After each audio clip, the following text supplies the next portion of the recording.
Welcome to Free Thoughts from libertarianism.org and the Cato Institute. I'm Trevor Burrus, a research fellow at the Cato Institute Center for Constitutional Studies. Joining us today is Julian Sanchez, senior fellow at the Cato Institute, and guest hosting for Aaron is Matthew Feeney, policy analyst here at the Cato Institute. Today's topic is the NSA and domestic surveillance. So my first question is, I guess, just to set the stage. Haven't governments been spying on us forever? Isn't that just what we do with governments? We expect them to spy on us. You know, what happened before and what's new now?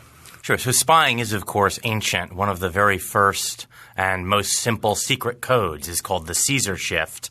It's when, you write C instead of A and D instead of B because the Caesar and the ancient Roman generals used it to send coded messages. So spying is certainly as old as governments and human conflict.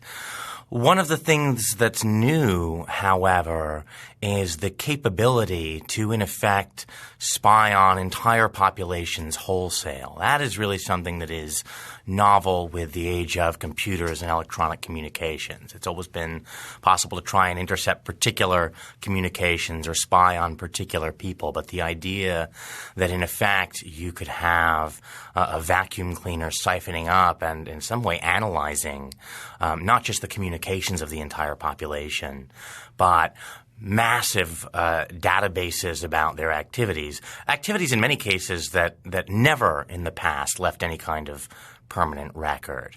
When you think about reading or having conversations, these are activities that used to not leave any particular trace. If you weren't following someone when they took a particular trip on the road, had a particular meeting, opened a book or a magazine, you had no way of tracking that after the fact, let alone correlating the activities of thousands or millions of people to look for patterns in those activities. So that's all quite novel.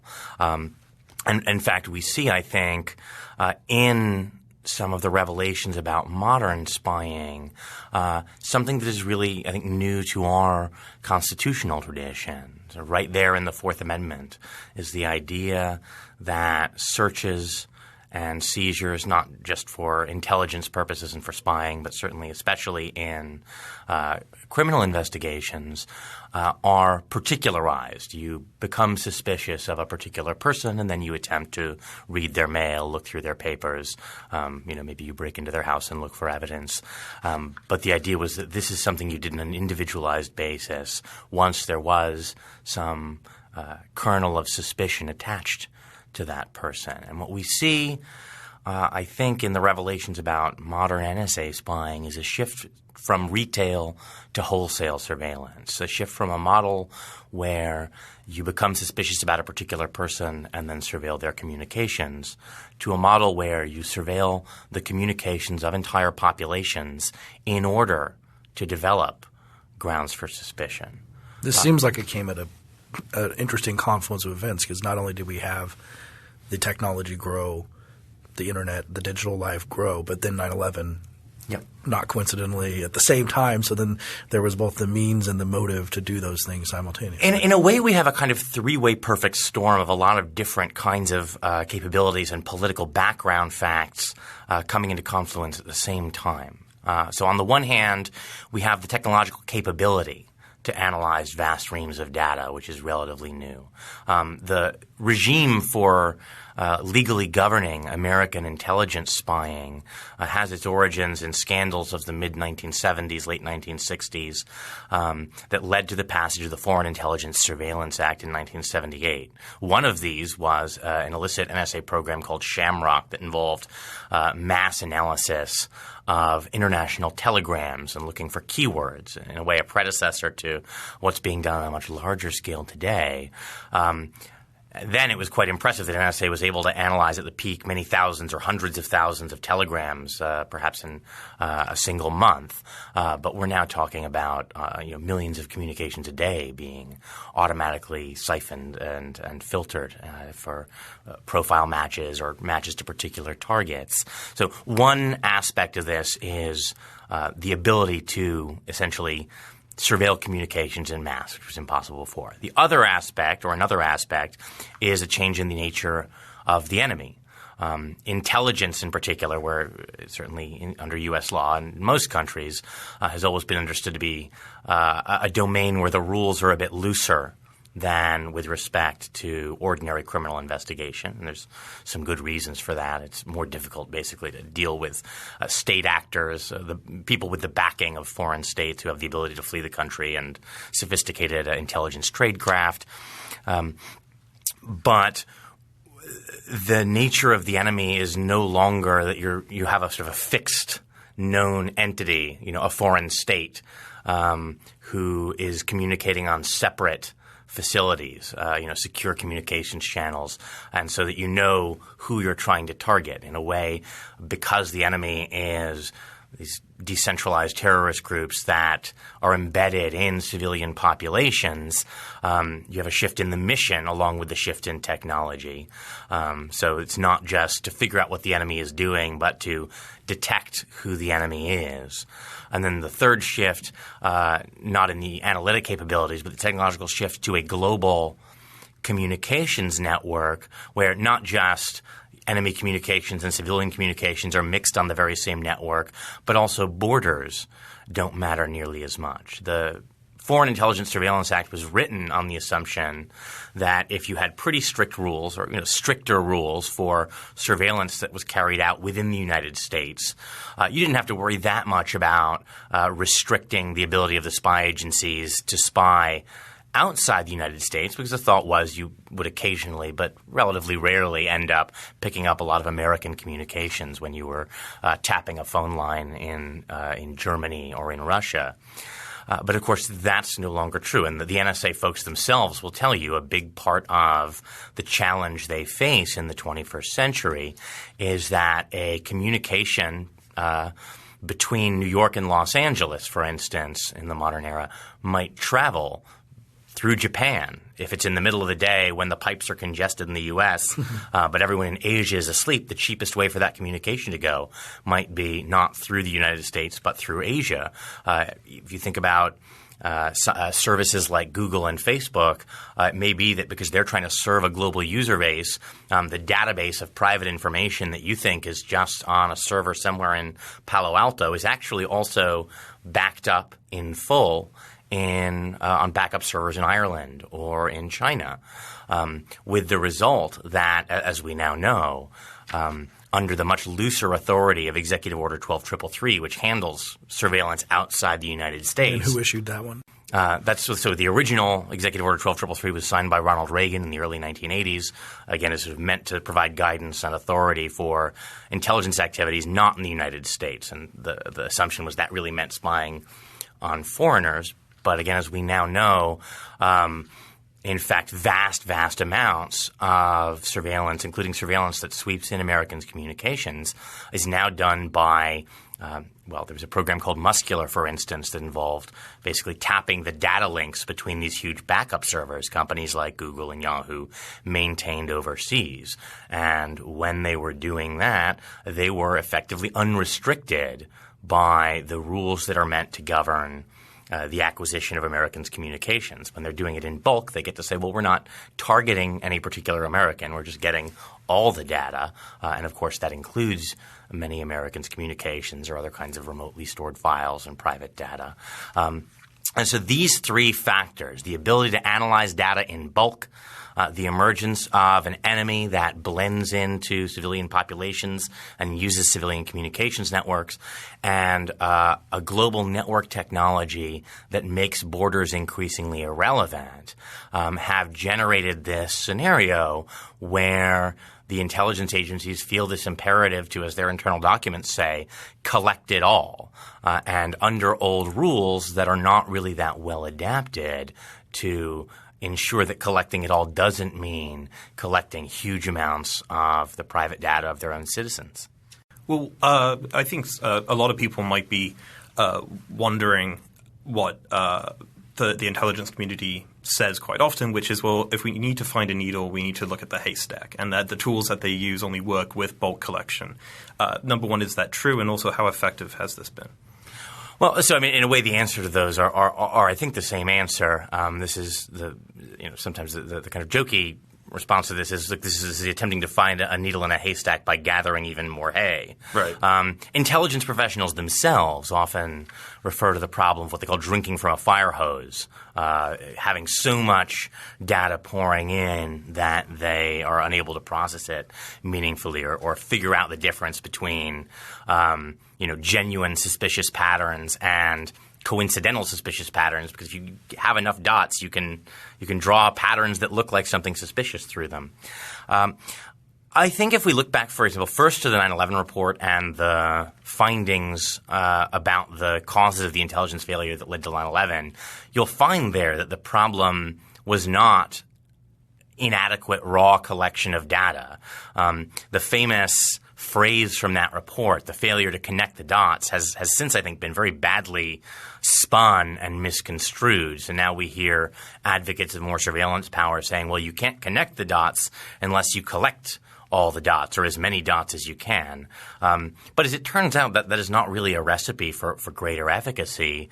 The finding of the 9/11 Commission was, in fact, that they had the data but failed to collate it, not that they needed more data to collate. And if you look at the track record of a lot of the bulk collection programs since then, we find a not very impressive history here. We had 2 independent panels, the President's hand-picked Surveillance Review Group and the Privacy and Civil Liberties Oversight Board, do a pretty detailed review of this bulk telephony call records program, where they were sweeping up the call records of at least at one point nearly all Americans, domestic international communications.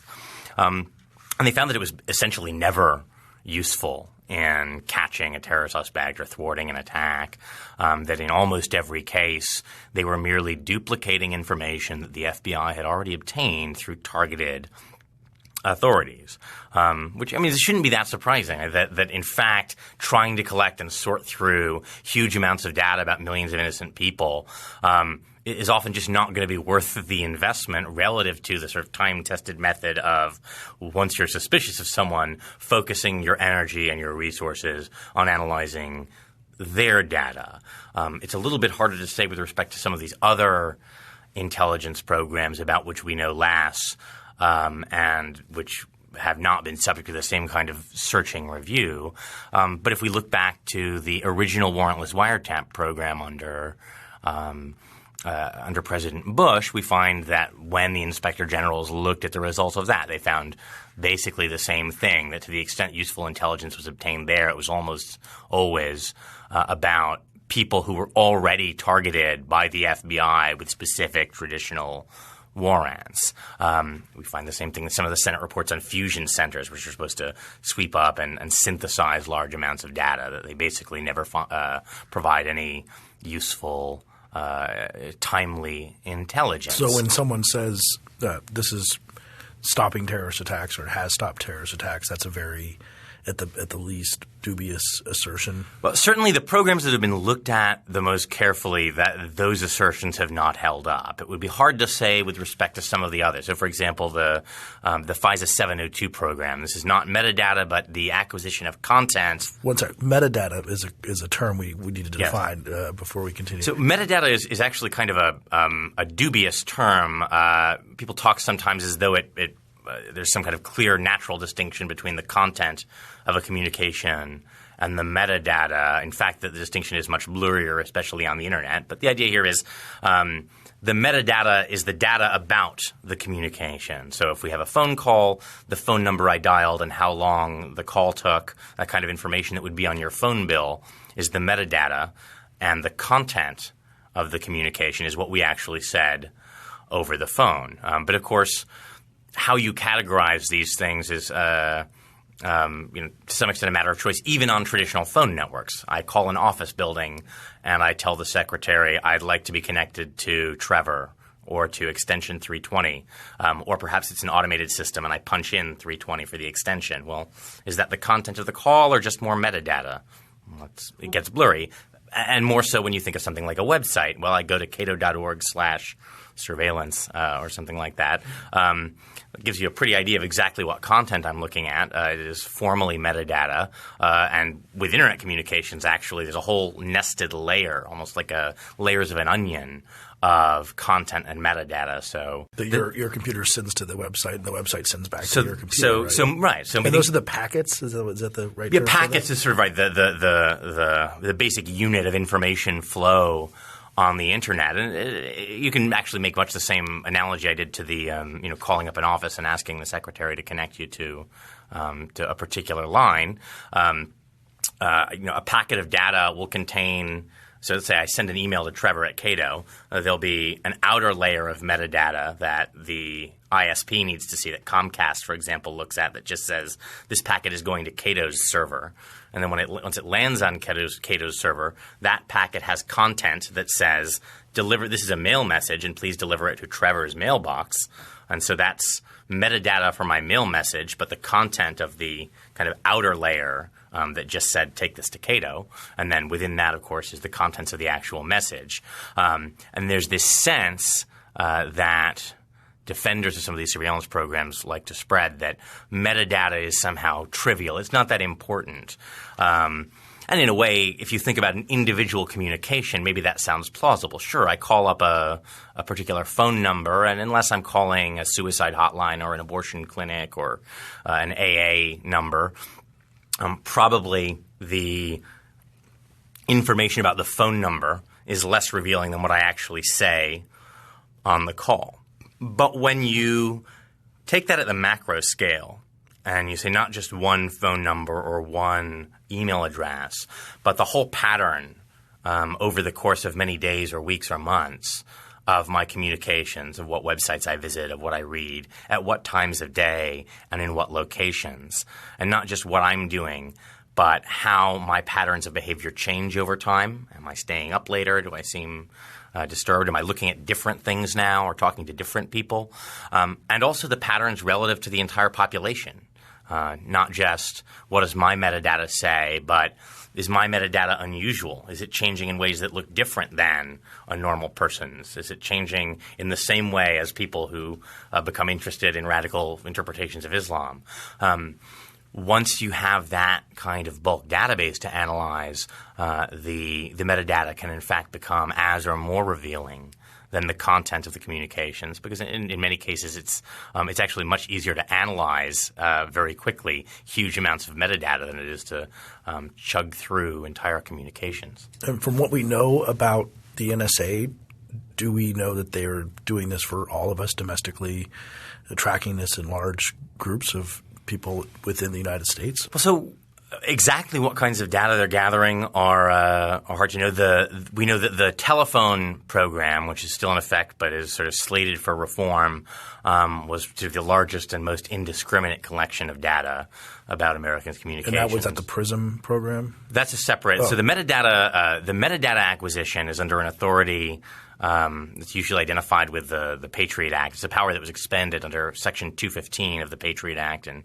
2001. That's an authority to acquire records that are relevant to an investigation. I think the idea originally was, of course, when you're investigating a particular entity, maybe you think this particular charity is actually a front group to fund foreign terrorists. Once you're investigating this person or this corporation or this entity, you would be able to get lots of documents that were relevant to the activities of whoever you were investigating, or perhaps associates or people in contact with the target of your investigation, so you could figure out whether this required further scrutiny.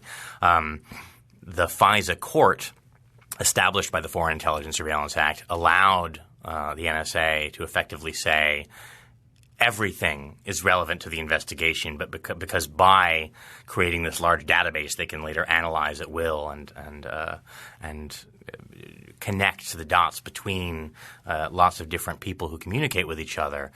They would be able to provide useful analysis for investigations. That's certainly not an understanding that ever before I think courts have had of what relevance means in laws like this that permit you to obtain records.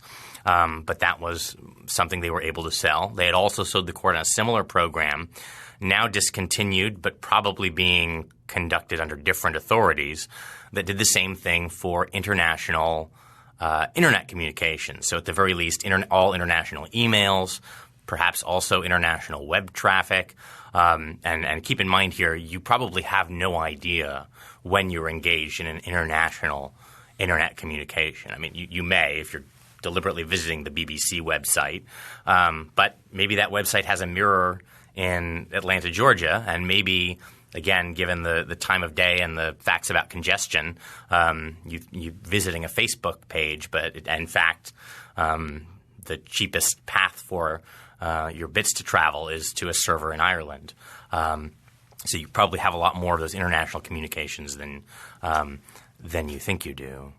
Well, but something that's always occurred to me while these revelations have come up is that even if you accept that the metadata is good for targeting or investigating terrorism and all the rest of it, there have also been revelations that the American intelligence community has spied on German politicians and even spied in the Vatican conclaves. I mean, how is this supposedly justified, given that I don't think the Pope is necessarily a threat to U.S. national security and Germany is an ally? Could you elaborate on that a little bit?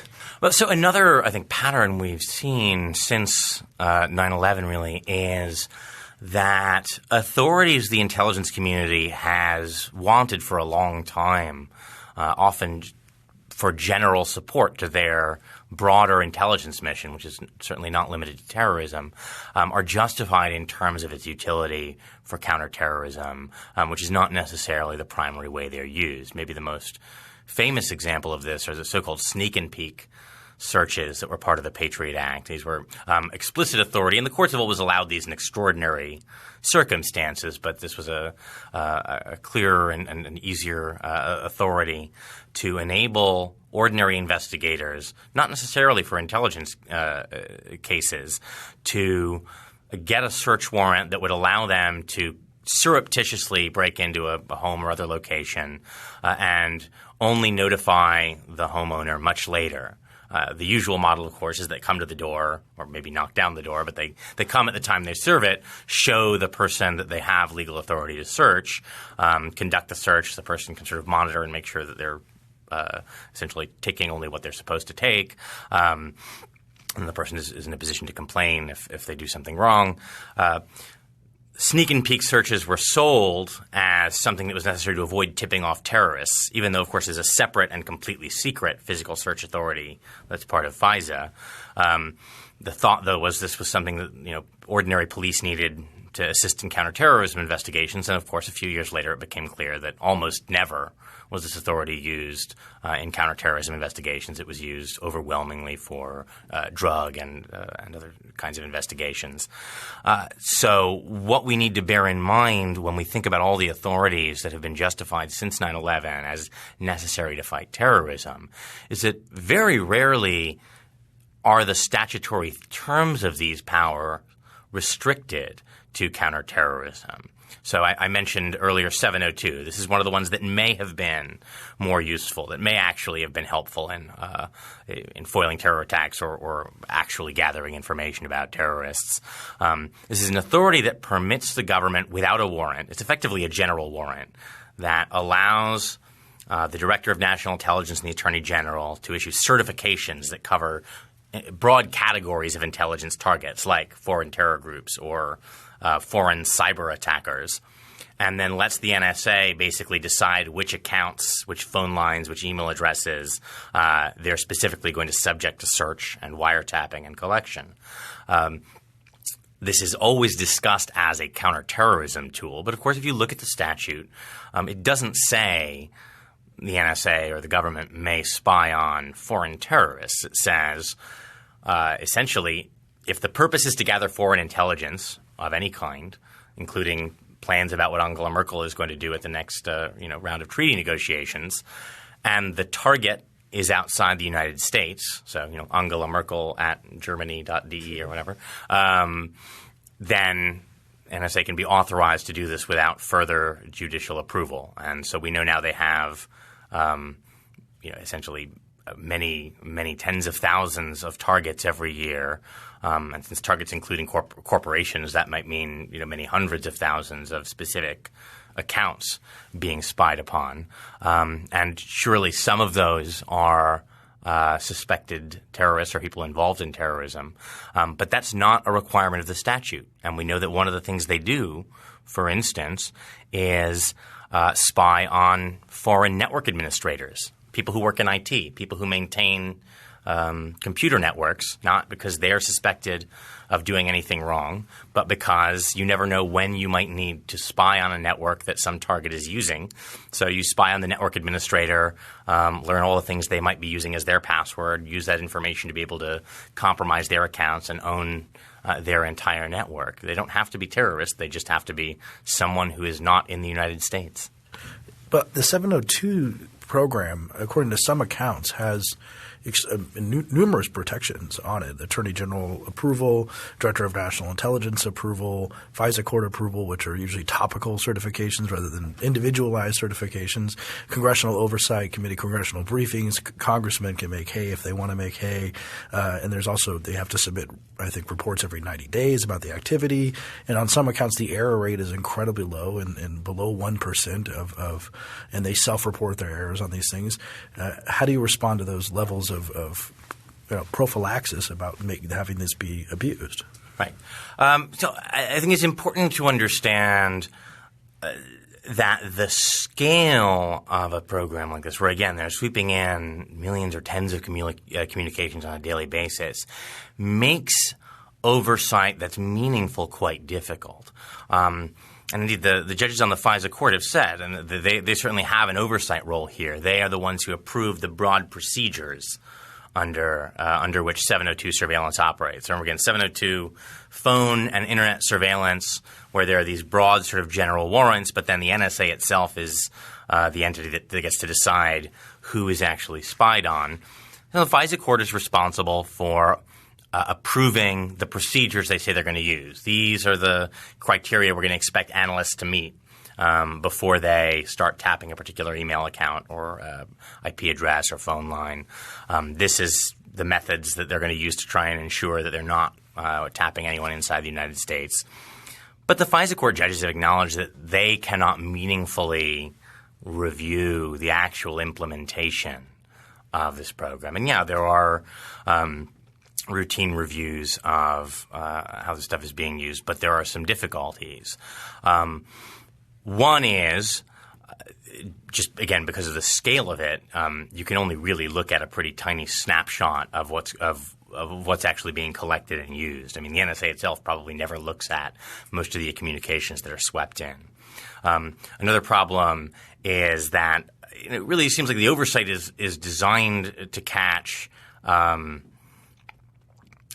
inadvertent sort of incorrect targeting. That is to say, they're not bad at catching a typo that got flagged the wrong email account for surveillance. It's not nearly as clear that they have a system that is well suited to catch people who understand how the system of oversight works and either as a sort of rogue analyst are deliberately circumventing those controls, or the case where, as historically has often happened, at a fairly high level, the agencies themselves decide that they want to try and circumvent oversight. And I think the pattern you see pretty continually when the Inspector General does poke into this or that program, it's hard to say with respect to 702 specifically, but a lot of these programs is that the agencies often have a very narrow idea of what kinds of violations have to be reported to the oversight entities. The Inspector General often sort of suggests that there are lots of incidents that really probably should have been reported that the FBI didn't think were significant enough to rise to the level of a reportable violation. And frankly, the fact that so much is legal that it doesn't technically count as a violation. So if you have some passable foreign intelligence reason to be collecting a lot of foreign data, of foreign communication streams. Let's say you're targeting an entity like WikiLeaks or the Pirate Bay. These are both examples that have been discussed. The collection of lots of American communications, incidentally as they call it, is not a violation. They understand that you're supposed to be catching basically a lot of American communications as long as you're not targeting the American. And so if that's not a violation, if it's not a violation of the rules to have all these communications, the question of violation kind of comes down to what you're doing with it. Now that they've got all of our communications, are these being used in a way to target or harass people, or might they be used in that way in the future? And that ultimately comes down to what a person does with information once it has entered their brain.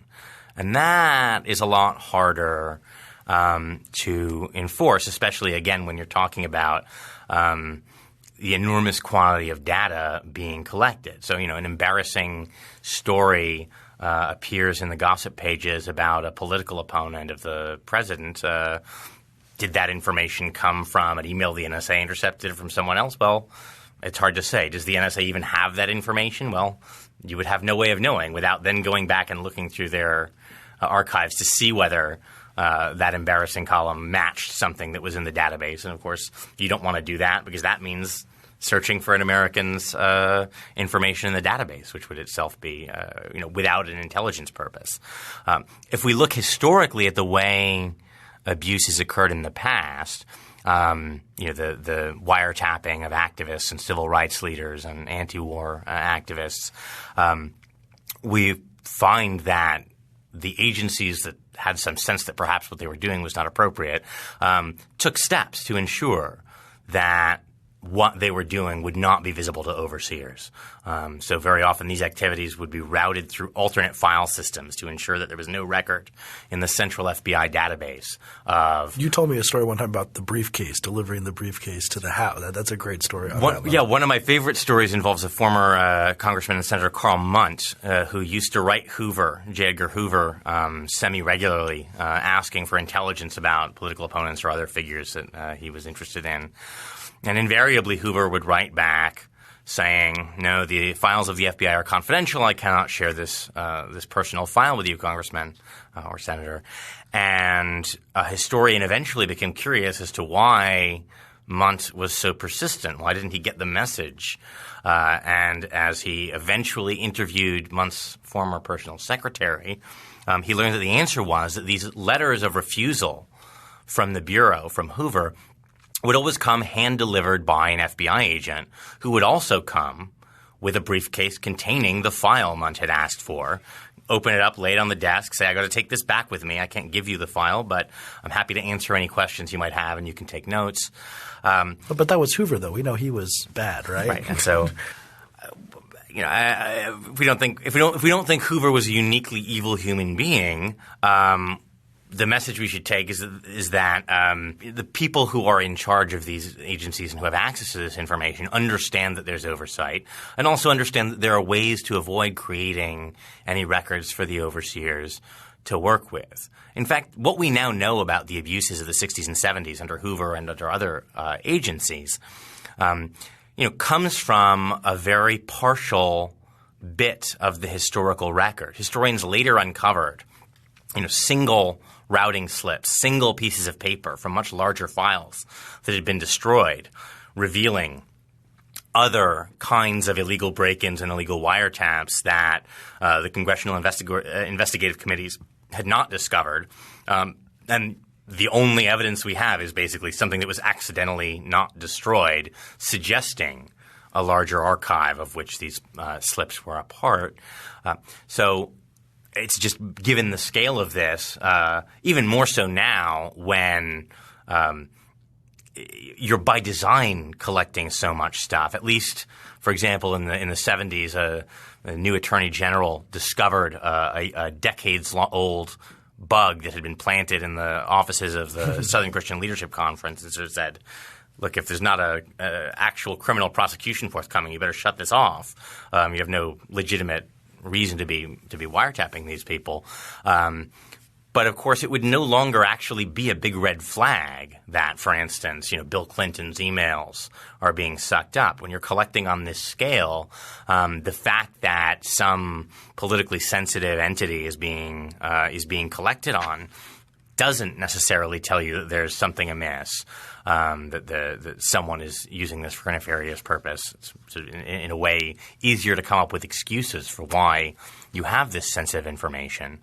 And, again, I think the pattern we see over time in a lot of different programs is the FISA court is informed that the NSA is running a program, is collecting data in a certain way, and then 2 or 3 years later, this has happened several times, they learned that NSA had actually fundamentally misdescribed what was going on, that they were collecting much more information, that they were not observing restrictions on searching the database that the court had tried to impose.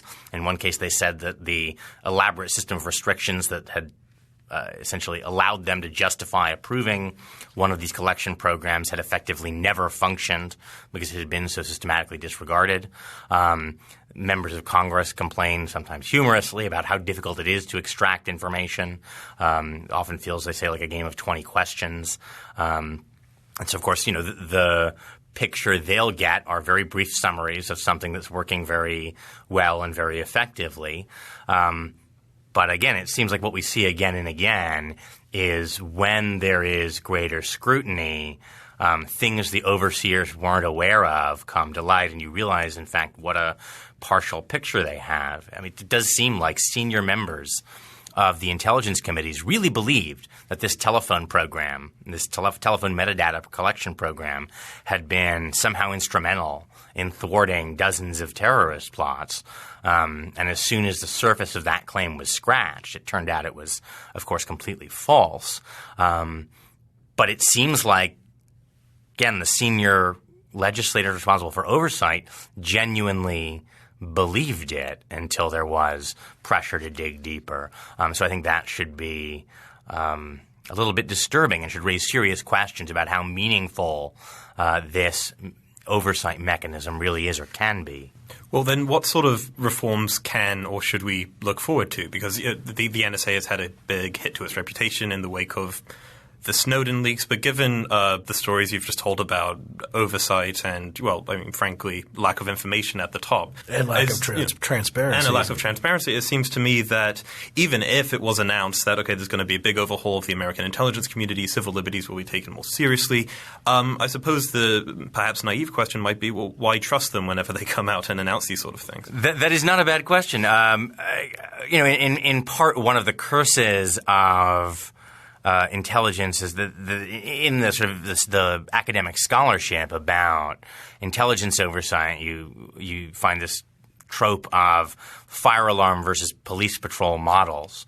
And they say that basically, for the most part, the American intelligence community has operated on a fire alarm model, meaning essentially every now and then there's a scandal, either a huge intelligence failure or a huge intelligence abuse.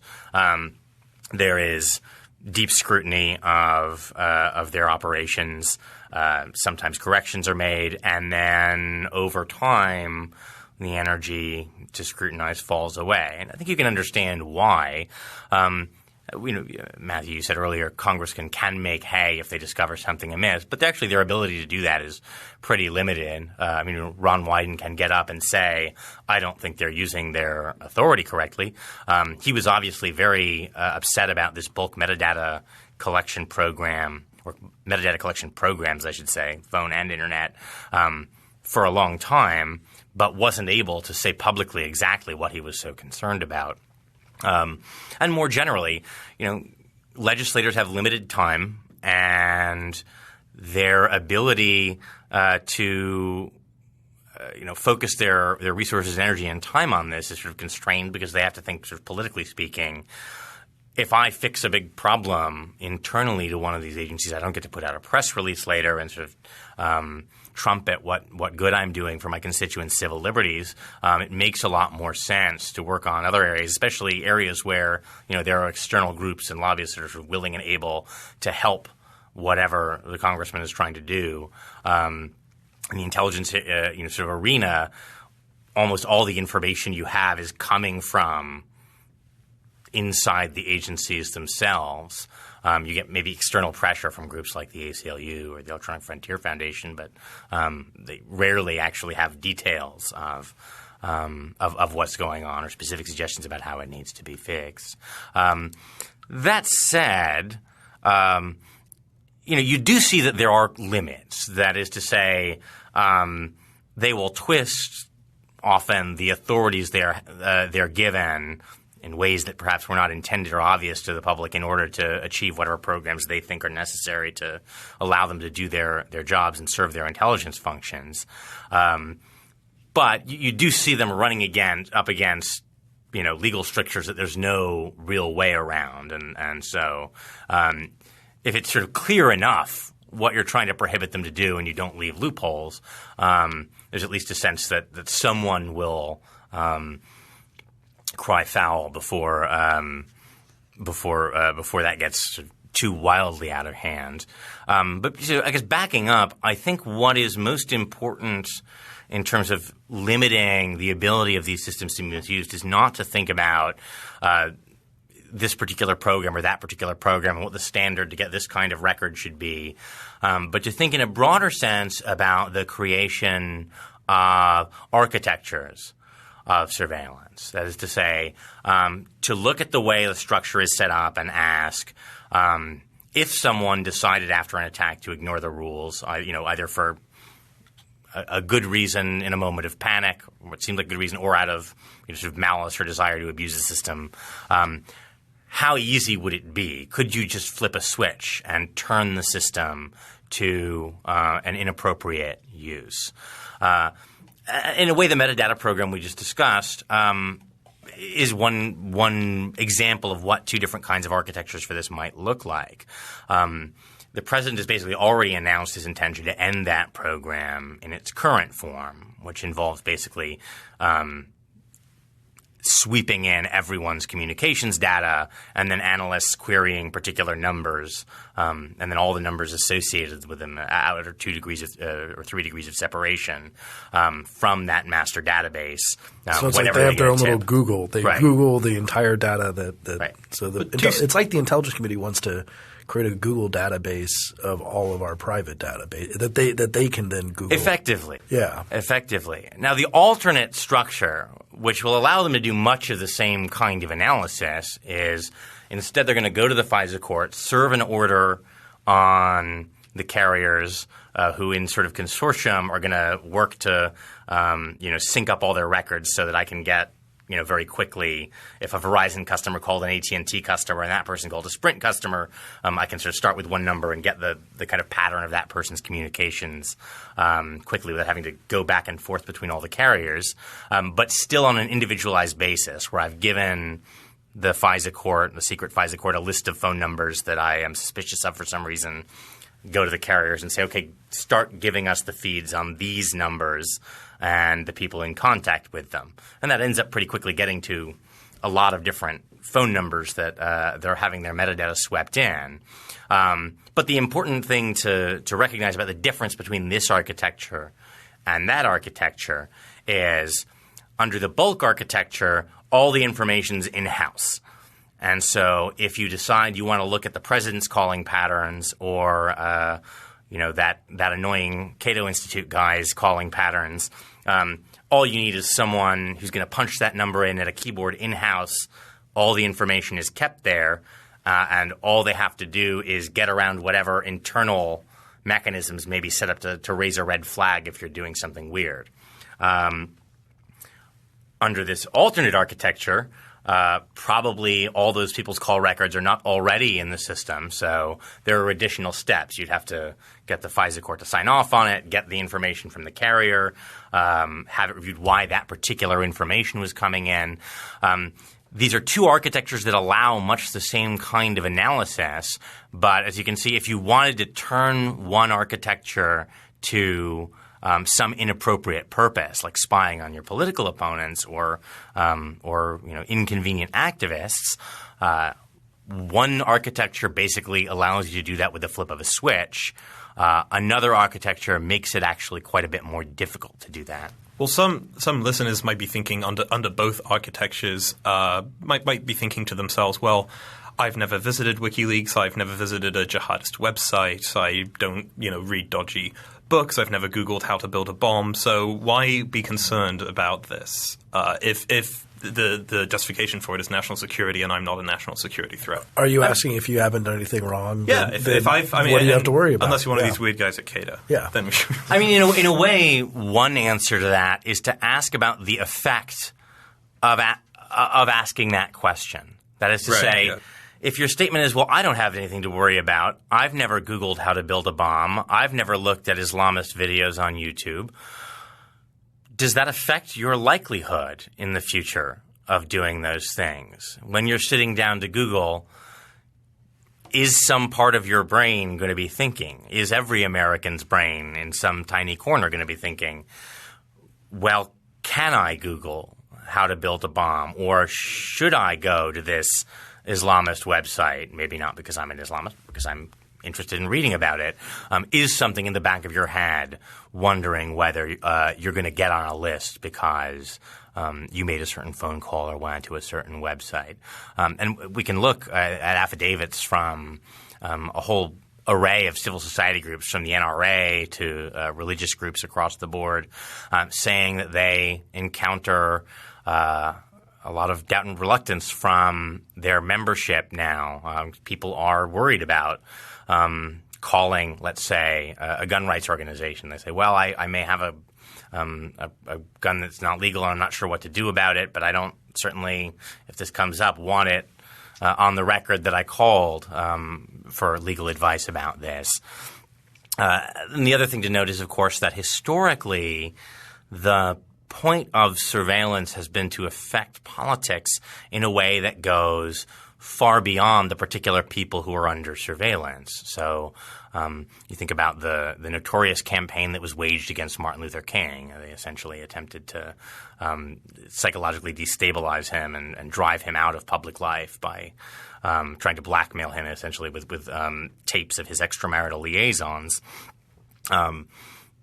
Obviously, if Martin Luther King is removed from political public life, that affects a lot of people other than Martin Luther King and his immediate family. If, as we've learned, lots of Muslim civil society leaders, people who are attorneys or public advocates or activists from the Muslim community were under surveillance, or potential people who are interested in joining these communities are intimidated out of it because they're afraid that this will bring them under government scrutiny. That affects the balance of political power, and it affects the kinds of public discussions we're able to have in a way that goes beyond the effect on the particular people who are scrutinized. And again, you have to sort of recognize that when data is stored over long periods of time, one of the famous instances of this is that in his 20s, Midshipman John F. Kennedy had an affair with a German columnist who was sort of under monitoring by the FBI. More than a decade later, when he won the Democratic nomination on that very day, the file concerning his affair with this German columnist Inga Arvad was immediately moved to J. Edgar Hoover's personal and confidential file. So the question to ask is not just, well, am I doing something wrong today, or even how does the fact of the surveillance system disincentivize me to do anything that might be perceived as doing something wrong, but who is going to define wrong in 5 years or 10 years? And is the fact that I am reading Occupy websites today or Tea Party websites today going to be considered evidence of some kind of potential national security threat 5 years from now when a different president is in power? But isn't it worth it? On this one level, at the end of the day, if we're weighing these costs, which I think everything you just mentioned, people would say this is a cost. This is a cost to freedom of communication, to feeling secure in your own home. But police have powers that make us feel unsafe sometimes, and they have that for good reasons, because there are people out there who want to hurt us. And in the case of terrorists, there are people out there with possibly nuclear weapons, and it seems like a minor inconvenience to us might be worth this maximal cataclysmic event in the future. Right. Well, I mean, so certainly I think it's true in the abstract that in order to protect people, whether from terrorists or from ordinary crime, police or investigators, government agents sometimes need to investigate in ways that involve some incursion on personal privacy, and that, we have to make some trade-offs. We need to for example, decide that in order to catch murderers, sometimes police can obtain search warrants and go into private homes of people who have not yet been convicted of anything to obtain evidence, and that's a trade-off we make. I think there are two mistakes to avoid, though. One mistake to avoid is because sometimes there's a trade-off between privacy and security, assuming that every loss of privacy is an increase in security, or conversely that any gain in security requires a radical diminution in privacy. That, of course, I think is a mistake. And the other is to, in some sense, act as though with respect to every particular invasion proposed that the entire weight of the interest in national security is on the other side of the balance. I think you see the courts doing this a lot. They'll say, well, gathering people's phone metadata is an invasion of privacy, but on the other side, nuclear bombs going off in New York. And if every time a particular invasion of privacy is proposed, what is on the other side of the ledger is a nuclear bomb going off in New York City, privacy will always lose. But of course, it's never the case that that's actually the nuclear bomb is the alternative in every case. But it is on 24. On 24, right, I see that there always is a nuclear weapon, and we know that they have it. The well-known documentary 24 has taught us this, but I would suggest we think in a more sophisticated way about marginal differences in probability. So what we should be asking is not, is privacy more important or is security more important? What we should be asking is, all right, if the annual probability of an American dying in a terrorist attack is 1 in 20 million, then relative to a less intrusive and more particularized method of gathering data, how much is that probability reduced at the margin by something more intrusive? And what we've seen, I think, across the board for a lot of the programs that have been examined in detail is when it comes down to it, the advantage in terms of intelligence, in terms of uncovering bad actors and preventing plots, gained from bulk collection over more traditional targeted collection is negligible and maybe non-existent. There may be other contexts in which that's not true, and some kind of larger scale collection actually gives you a very, very great advantage and very significantly reduces the probability of a successful attack. But we just need to be, I think, more sophisticated about asking that question. If you're taking a very small probability that you have reduced to some manageable level by targeted kinds of surveillance, and then it turns out that the additional marginal reduction in that probability involved, if you instead of getting 100 people's phone records, get 100 million people's phone records, is so small it's barely detectable, 8 decimal places down. You say, well, that is an instance where the invasion of privacy and indeed the creation of an architecture for monitoring and surveillance is – again, maybe also you think low probability, but a larger risk on the whole than the very, very tiny potential gain in security you're getting in trade. It sounds like a precautionary principle type of situation, whether in the sense of multiply some probability by any infinite harm, and the infinite harm always wins. The answer is always infinity, right? I think there is something like that. Of course, you don't actually have infinities in the real world, but yeah, I mean, I think you when you think back to I think it was Dick Cheney saying if the risk of an attack succeeding is 1%, the government has to treat it as though it's a certainty. That is a dangerous way of thinking, although one that I think fits with our natural cognitive architecture. Human beings are very bad at thinking about probabilities. We are, more anxious about if you think about things that you actually find yourself fretting about. People do worry about getting on a plane. Oh, could there be a bomb on it, or is the person next to me a terrorist? When of course the probability of dying that way is hugely less than the probability of dying in a car wreck on your way to pick up a pint of milk from the corner store. we overestimate risks that are very large and visible and dramatic, underestimate risks that are more mundane, but actually much, much more likely to do us in.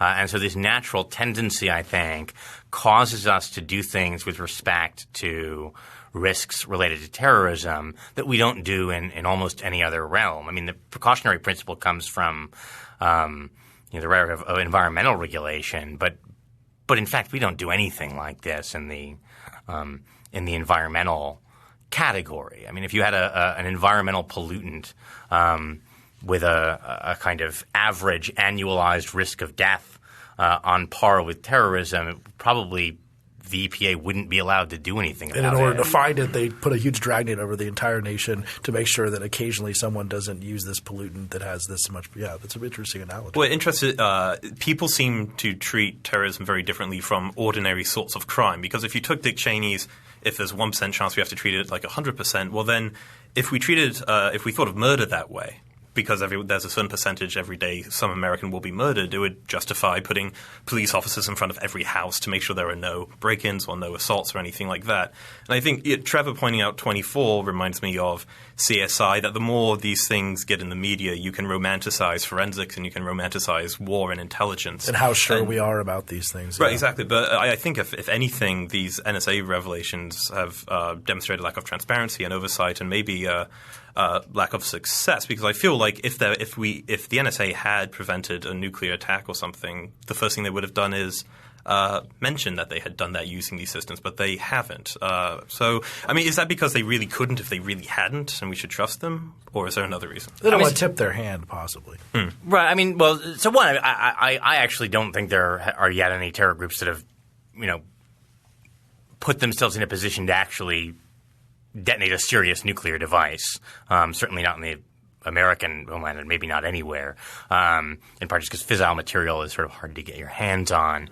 I wouldn't necessarily assume that because they don't talk about specific attacks that there aren't any, for the not bad reason that you don't always want to give away how exactly a plot was foiled. I mean, very often, for example, let's say you foiled a particular terror attack because some weapon shipment didn't come through. You would much rather the group that you're spying on think that was just a stroke of bad luck, or that the police investigators got lucky in checking that cargo, than realizing that, in fact, their security's been compromised, that they have a mole inside, that their email accounts are being surveilled, so that they stop using those accounts and shift to some other harder to track means of communication. So to some extent, I don't blame them for not wanting to go into detail about which attacks those are. And on the flip side, if there are cases where an attack did fail for bad luck, but you're not surveilling that particular terrorist, so you actually want them to be paranoid that they are being surveilled, and they start wasting time by going through all sorts of more elaborate means to evade surveillance they're not under. So you never want to give away too much about who is or is not under successful surveillance. That said, they certainly have been willing to mention lots of particular cases. And when they do mention particular cases, like the Najibullah Zazi subway bombing plot and other cases like that, under scrutiny, they fall apart pretty quickly. So I do find it interesting that to the extent they have been willing to talk about lots of particular cases that they have successfully foiled thanks to these elaborate NSA dragnets, once you have a few facts to cling to start digging into what happened, it turns out that those stories don't hold up to scrutiny. We're almost out of time, but for the final question, I'd like to ask about just privacy in general, because libertarians like to talk about privacy maybe more than a lot of people, and there's a lot of people who say it doesn't really matter to them, or they don't really think about it that much, or you're being too paranoid. How should these lessons about the NSA make us think about privacy now and going forward with our new e-life that we're going to have? Anyone who's listening to this pretty much is probably going to have an e-life for the rest of their life. So how should we start thinking about this in the government's relationship to privacy? I mean, It's an odd fact about discussions of privacy that I think more than almost any other issue, we tend to use the language of fiction and often science fiction to talk about our concerns, whether it's we say, well, this is pretty Orwellian, or wow, that was Kafkaesque, or more recently we might just say, well, this sounds like something out of Gary Sheingart's Super Sad True Love Story, which is a fantastic modern dystopian vision. And I think the reason is in part that, surveillance is by its nature something that occurs below the surface, something that is hard to see directly. The whole point is that you're not aware of how surveillance is operating, often until it's too late, until it eventuates in a kind of massive privacy dystopia like East Germany under the Stasi. I think the thing that's important to recognize is that we are at a sort of extraordinary technological moment when simultaneously there are capabilities to allow large-scale anonymous coordination across huge spans of distance in a way that has never really been possible. For hundreds of people to meet anonymously in a chat room and discuss democratization or their strange sexualities or any other topic that they would be afraid to go out in the street and discuss publicly. And at the same time creates what has been called a golden age for surveillance, creates an architecture for granular monitoring of enormous number of people in a way that has just historically never been possible even under the Stasi in East Germany. An architecture of surveillance where, in effect, automated systems, either private or public, may know things about you that you yourself do not know, can detect that you are under stress or becoming depressed from changes in your habits or schedule before you yourself detect them, can spot the incipient signs of political radicalism stirring in your soul before you yourself recognize what road you're on. And in the long term, I think the question we need to ask is not the short-term question, will this or that particular surveillance program or this or that invasion of privacy make us safer from those who would do us harm in a way that makes us a sensible trade-off this year or next year.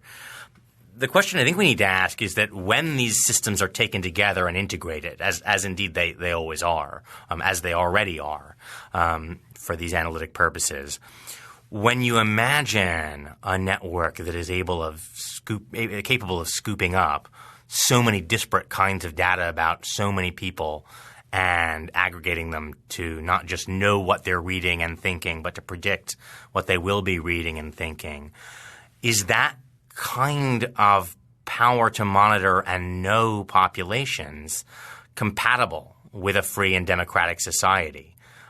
Could a government with access to that architecture of monitoring effectively control its own population in a way that made it almost impossible to dislodge? And if the answer is that we think that they're not compatible in the long run, that a government with that architecture in place could shield itself from accountability, then we need to ask very carefully whether the short-term security we're purchasing is worth the candle. Thanks for listening. If you have any questions or comments about today's episode, you can find us on Twitter at FreeThoughtsPod. That's FreeThoughtsPod. Free Thoughts is a project of libertarianism.org and the Cato Institute, and is produced by Evan Banks. To learn more, you can find us on the web at www.libertarianism.org.